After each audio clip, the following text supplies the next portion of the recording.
Proces predaja. Priblížime si teraz predaj na ekoloetra.com od zakúpenia diela zákazníkom, notifikáciu o predaji zaslanú autorovi, prehľad objednávok až po celkový prehľad predajov. Celý proces je intuitívny a prehľadný. Nákup diel. Zákazník ekoloetra.com si môže publikácie vyhľadať podľa kategórií autora alebo podľa kľúčového slova. Kliknutím na vyhľadané dielo si zobrazí podrobnosti o diele. K dispozícii má rôzne nástroje, ako napríklad hodnotenia, zdieľanie diela na sociálnych sieťach, poslanie odkazu na dielo e-mailom a podobne. Kliknutím na tlačidlo do košíka vybrané dielo pridá do nákupného košíka.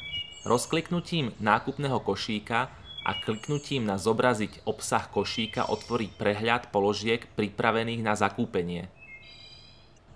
Proces nákupu pokračuje kliknutím na tlačidlo do pokladne. Tu sa vyžaduje prihlásenie zákazníka, respektíve vyplnenie jednoduchého registračného formulára. Kliknutím potvrdiť objednávku je zákazník presmerovaný na platobnú bránu. Po realizovaní platby má zakúpené elektronické diela k dispozícii na stiahnutie v záložke Môj účet, súbory na stiahnutie. Každý autor má k dispozícii podrobné a prehľadné sumáre transakcií za svoje diela. V záložke Môj účet, knihy diela sú prehľadne zobrazené všetky diela autora spolu s predajmi a obratmi.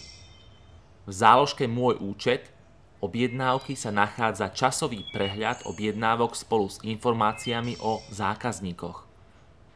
V záložke Môj účet predaje sa zobrazujú jednotlivé obraty z predajov diel.